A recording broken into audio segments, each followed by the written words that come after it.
Na verdade, quem me levou para a medicina foi a minha influência doméstica, porque minha família é uma família de médicos. Mas antes de optar por uma profissão, na época que chegou meu momento de entrar na universidade, eu já dançava, eu dancei balé durante quase 30 anos, né? Quando eu terminei minha faculdade, eu precisei fazer uma escolha na minha trajetória e conversei com meu pai e com a minha mãe e falei assim, não, eu preciso abrir uma escola de dança. Eu mergulhei fundo na dança e se esse projeto não der certo, porque eu tinha um prazo com as coisas do corpo na minha cabeça, e eu fui para dança, mergulhei profissionalmente na dança e daí dei um stand-by na minha relação com a medicina. Eu tive a oportunidade de morar em Nova York em 84, 85. Lá eu encontrei um mundo chamado Ciências da Dança, que foi quando eu me encontrei com a idiocinese, foi minha primeira relação com essas coisas da educação somática, né? Na verdade foi um elemento surpresa na minha vida, eu não imaginava que depois de uma graduação em medicina e de pensar muito a performance e dança, que pudesse haver esse outro corpo, né? Essa outra forma de entender o indivíduo, que o indivíduo era maior do que o corpo, enfim. Na verdade, foi a dança que me levou a encontrar o Pilates. Eu participei de um evento de dança em Buenos Aires, promovido pela Associação Argentina de Dança, que era um encontro de dança, mas todo ele voltado para técnicas complementares de educação somática, colaborando com a performance, etc. Aí eu fui fazer minha formação em Pilates. A minha escolha pelo Physical Mind foi uma opção metodológica, porque eu encontrava bastante ressonância nessa questão do corpo sensível, do que eu acreditava em relação à construção do movimento de dentro para fora. Então o Physical Mind foi uma formação de Pilates que combinou com o que eu estava procurando. Esse método é tão maravilhoso que eu acho que ele pode funcionar como um recurso fisioterapêutico. Foi aí que eu fui fazer fisioterapia. Então foi o Pilates que me levou para a fisioterapia. E o tempo inteiro, o meu substrato maior sempre foi essa questão da reeducação sensório-motora, né? Eu achava que essa era uma forma muito contemporânea, visionária de você tratar, de você abordar o indivíduo, de você promover o que eu gosto de pensar, que é a capacidade de autorregulação que todos nós temos, né? Saí do curso de fisioterapia entendendo que as técnicas de educação somática estavam faltando naquele lugar. Ainda conversei com o coordenador do curso, porque não tem disso aqui nessa formação tão importante de restauro da função, né, como é a fisioterapia. Eu gostaria de pontuar, né, que é essa falta de conhecimento da área da educação somática nas áreas, né, nas áreas terapêuticas, na fisioterapia, na educação física, nas áreas de trabalho com o corpo, né? Eu acho que isso é fundamental para a gente conseguir penetrar e melhorar o resultado, tanto no sentido do manuseio do sintoma, quanto no resultado da performance. Então, eu estudei muito a história da Swigert e o que ela fez, e li a bibliografia das mentoras dela, que Mabel Todd, que escreveu The Thinking Body, enfim. Então, ela é uma pessoa, uma referência para mim, apesar de eu não ter convivido com ela. Eu fiquei muito surpreendida com as ideias que ela propôs e com o caminho, que apesar disso ela fez um caminho científico para identificar e criar o método dela, né? Ela foi testar os bailarinos da Columbia University para entender como que a imagem e por que a imagem poderia reconfigurar padrões neuromusculares e tarará.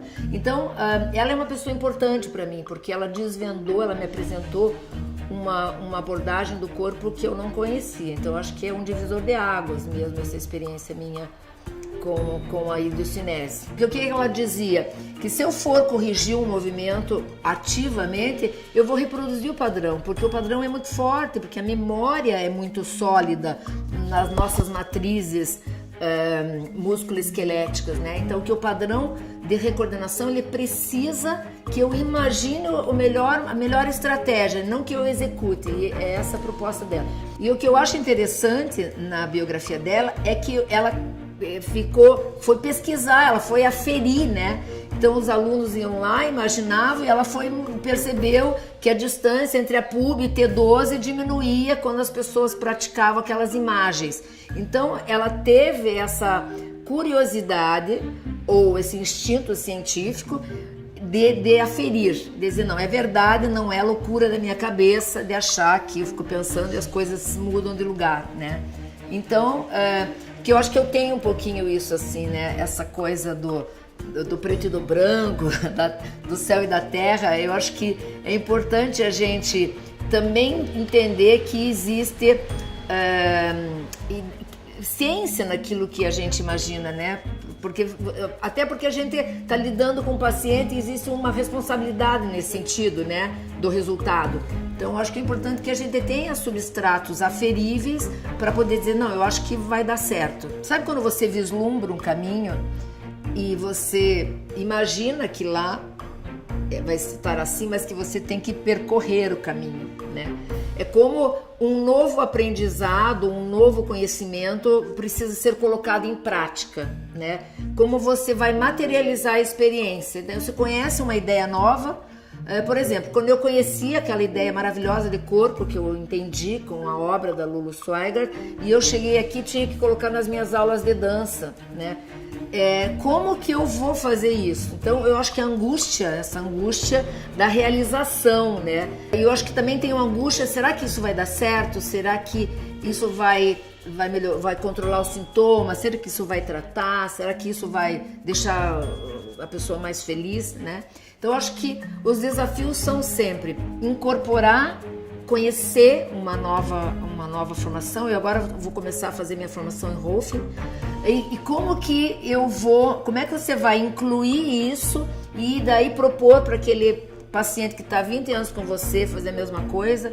Hoje a gente sabe que as técnicas de movimento também transformam a estrutura da fáscia, né? Então eu quero entender como que eu posso. Eu entendo que isso provavelmente vem transformar meu trabalho, que qualidade de movimento eu posso imprimir no movimento do repertório que vai transformar as qualidades da fáscia pelas mesmas razões, né? A minha experiência com a hidrocinese foi assim, onde eu tive que assim desencadear, estava toda cheia de cadeado meu corpo. Eu tive que achar as chaves para romper os cadeados, né? E eu acho que eu consegui metabolizar isso depois quando eu volto e tento trazer isso para as salas de aula. A hidrocinese foi, eu acho que o momento mais duro desse entendimento, né? Porque minha mente concordava com o que eu via, mas o meu corpo precisava abrir, romper e conhecer essa possibilidade, né? Aquilo que eu te falei, a responsabilidade com o outro, né? Aquilo precisa fazer sentido para você, para que você proponha que faça sentido para o outro, né? Então, hoje eu me sinto muito confortável com todas as experiências, porque eu tenho certeza, na minha percepção, de que esse é um caminho eficiente para o restauro, para o controle, para a autorregulação, né? E de verdade são as minhas experiências corporais, independentemente do que eu leio dos artigos científicos, que me dão esse reassurance. Eu sou capaz. Eu trabalho com o método há 20 anos e eu percebo que ao longo da minha trajetória, cada vez mais eu entendo como importante o diferencial de estimular a percepção corporal, tanto nos cursos de formação do Marcondes Pilates, quanto no atendimento aos pacientes no núcleo do corpo. Nem sempre, me parece, os alunos que vêm para a formação estão em busca do que é o Pilates em essência. Eu tenho minhas dúvidas em relação a isso, né? Eu acho que hoje em dia as pessoas procuram formação por diversas razões, né? Eu acho que o mercado, até estou escrevendo um textinho para Mais Que Pilates, falando sobre o mercado de Pilates no mundo e no Brasil. Então eu acho que a gente hoje vive um momento confuso da informação sobre o método, né? Então, eu acho que o maior desafio agora é reconceituar. Eu sempre gosto de dizer para os meus alunos, eu não vou ensinar para vocês movimento, que vocês vão aprender tudo, quando respira, quando mas a ideia, eu preciso que vocês desenvolvam uma ideia de pensamento sobre esse sistema. Porque daí vocês também vão ter autonomia para desenvolver novos movimentos a partir do que, né? Se vocês quiserem aprender só movimento, compra um vídeo e fica vendo em casa, que é mais, fica no YouTube e pronto, né? E a gente sempre estimula no começo, durante o atendimento e no final do atendimento, essa apropriação perceptiva do corpo, no sentido de reconhecer que coisas mudaram. Eu sinto que minha perna está mais longa. Então isso existe. E eu gosto de pedir para os pacientes, para eles verbalizarem isso, e brinco com eles. O cérebro precisa escutar o que e você precisa conceber que essa possibilidade é real, né? Isso é uma ênfase muito importante no nosso trabalho, né? Que é essa apropriação perceptiva. Vou reeducar sensório-motoramente e vou entender o que está acontecendo com o meu corpo. Então, o paciente, ele é sempre motivado a olhar para si, para poder ser o principal colaborador no processo de transformação dele. A gente não pode subestimar a capacidade de autorregulação que existe no indivíduo, né? Então, não tem como dizer para ele, não, você nunca mais vai poder fazer alguma coisa. Eu acho isso uma certa arrogância, né? Eu não sei, vamos caminhar juntos e tentar recuperar o que for possível. A medicina trata medicando ou operando, tudo bem. Aqui não, aqui você precisa colocar o corpo sob o risco do movimento, expor, você precisa que o paciente seja ativo nos seus processos de transformação. Como que a gente vai fazer isso sem a participação do indivíduo, né? E porque eu vejo a somática como esse lugar que vai lá dentro e diz assim, não, então vamos juntos, você vem comigo. Eu sempre digo, a percepção corporal, ela é uma competência que todos nós temos, né? Mas que nem todos nós sabemos usar. Então, acho que a gente precisa educar, é uma falta. Eu acho que a gente tem uma falta de usabilidade em muitas pessoas por falta de profissionais que estimulem isso nas pessoas, né? E eu acho que todas as pessoas que trabalham com o corpo em movimento precisam conhecer que existe. Eu acho que o diferencial é isso, investir na apropriação perceptiva do corpo para promover a capacidade de autorregulação. Não importa o que você tem, importa como você usa, né? E eu sempre digo, o meu trabalho, eu acho que o nosso trabalho com técnicas de movimento é isso, é você não viver de rótulos diagnósticos, não importa o que você tem, né? Como que a gente vai dar a melhor função para isso?